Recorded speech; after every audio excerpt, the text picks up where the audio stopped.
Hello friends, मैं हूं कैसे हो आप लोग। आज हम जिस रिएक्शन के बारे में बात करने वाले, पहली बात पे नैम रिएक्शन है, दूसरी बात इसका जो प्रोडक्ट है वो काफी इंपॉर्टेंट है। देखो आज हम बात करने वाले हैं कॉल्बे रिएक्शन के बारे में और उसमें प्रोडक्ट बनता है सैलिसिलिक एसिड। इसकी वजह से रिएक्शन कुछ ज्यादा ही इंपॉर्टेंट हो जाती है। सोडियम फिनॉक्साइड की रिएक्शन कार्बन डाइऑक्साइड के साथ करवा देते हैं 125 डिग्री सेल्सियस और 6 ATM प्रेशर पर, एटमोस्फेरिक प्रेशर होता है। ठीक है, हमारे पास ये सोडियम सैलिसाइड बनता है। बाद में इसकी रिएक्शन हम एच मतलब कि कैटलिस्ट होता है ये हमारा, इसको मतलब कि डायरेक्ट कह सकते हैं एसिडिफिकेशन जब इसका करवा देते हैं तो हमारे पास ये सैलिसिलिक एसिड जो कि हमारा मेन प्रोडक्ट है वो बनता है। अब देखो इसकी मैकेनिज्म कैसे है, इसकी मैकेनिज्म समझना बहुत ज्यादा जरूरी है। मैकेनिज्म में क्या होता है, जो ऑक्सीजन पर नेगेटिव चार्ज होता है और ऑक्सीजन के नेगेटिव चार्ज होता है, डबल बॉन्ड फॉर्मेशन के लिए अपना नेगेटिव चार्ज त्याग देता है और यहाँ पर डबल बॉन्ड का फॉर्मेशन हो जाता है। ड्यू टू रेजोनेंस केस यहाँ पर जो एक पाई बॉन्ड होता है सारे इलेक्ट्रॉन अपने यहाँ पर शिफ्ट कर देता है, सारे इलेक्ट्रॉन इसके यहाँ पर शिफ्ट हो गए। अब देखो कुछ ये केस हमारे सामने बन रहा है। अब यहीं पर जो कार्बन डाइऑक्साइड वो केस में आता है। कार्बन डाइऑक्साइड क्या करता है, वहां का भी जो ऑक्सीजन है कार्बन डाइऑक्साइड का एक पाई बॉन्ड तोड़कर अपने ऊपर इलेक्ट्रॉन ले लेता है, जिसके कारण उसके ऊपर नेगेटिव चार्ज आ जाता है।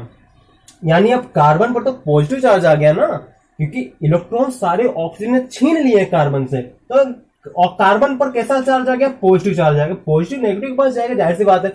अब कुछ हमारे पास ये केस देखने को मिलेगा। क्यों, क्या हुआ, नेगेटिव इसको आपस में जुड़ गया। बस देखो बेंजीन रिंग के हर एक कोने पर एक कार्बन और एक हाइड्रोजन होता है।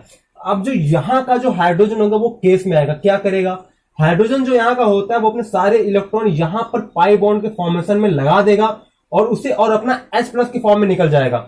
अब जब ये अपने इलेक्ट्रॉन यहाँ पर लगाएगा पाई बॉन्ड के फॉर्मेशन में, तो देखो पूरी बेंजीन रिंग फिर क्या होती है, अनस्टेबल होती हुई दिख रही है। तो उसी टाइम पर ये जो ऑक्सीजन होता है यहाँ पर अपना एक बॉन्ड ब्रेक करके फिर से अपने ऊपर इलेक्ट्रॉन ले लेता है, मतलब कि फिर से इलेक्ट्रॉन पर नेगेटिव चार्ज आ गया। और ये अपना जो हाइड्रोजन होता है उसी टाइम पर H+ के फॉर्म में हाइड्रोजन निकला था ना, और हाइड्रोजन उसी टाइम पर यहाँ पर देखता है ऑक्सीजन नेगेटिव है, तो हाइड्रोजन ऑक्सीजन के पास चला जाता है। नहीं समझे, फिर समझाता हूं मैं। देखो क्या होता है, बेंजीन रिंग के हर एक कोने पर एक कार्बन और एक हाइड्रोजन होता है। तो यहाँ का जो हाइड्रोजन वो बाहर केस में आता है। क्या करता है, यहाँ पर तो कोई बॉन्ड है नहीं, ठीक है, यहाँ पर कोई बॉन्डिंग अब तो है नहीं, क्योंकि देखो हर जगह पर बॉन्डिंग है ना, डबल बॉन्ड है, यहाँ पर सिंगल बॉन्ड है। तो हाइड्रोजन क्या करता है, अपने इलेक्ट्रॉन यहाँ पर डबल बॉन्ड के फॉर्मेशन के लिए लगाता है, क्योंकि अभी ये जो प्रोडक्ट है वो अनस्टेबल है। इसको स्टेबल करने की सब लोग कोशिश करते हैं। तो हाइड्रोजन अपना डबल बॉन्ड के फॉर्मेशन के लिए यहाँ पर अपने इलेक्ट्रॉन को त्याग देता है और यहाँ पर डबल बॉन्ड का फॉर्मेशन हो जाता है। अब इसने अपने सारे इलेक्ट्रॉन दे देते तो हाइड्रोजन में पॉजिटिव चार्ज आ जाता है ना। हाइड्रोजन में पॉजिटिव चार्ज कहां जाएगा, उसी टाइम पर जब यहाँ पर डबल बॉन्ड का फॉर्मेशन हो जाता है तो ऑक्सीजन यहां से अपना एक बॉन्ड तोड़कर अपने ऊपर फिर से माइनस चार्ज ले लेता है। तो प्लस और माइनस जो हाइड्रोजन होता है इसी ऑक्सीजन के पास चला जाता है। तो कुछ ये केस देखने को मिलता है हमें। लेकिन फिर भी अब देखो इस ऑक्सीजन के पास नेगेटिव चार्ज, यानी कि अभी भी ये अनस्टेबल प्रोडक्ट है।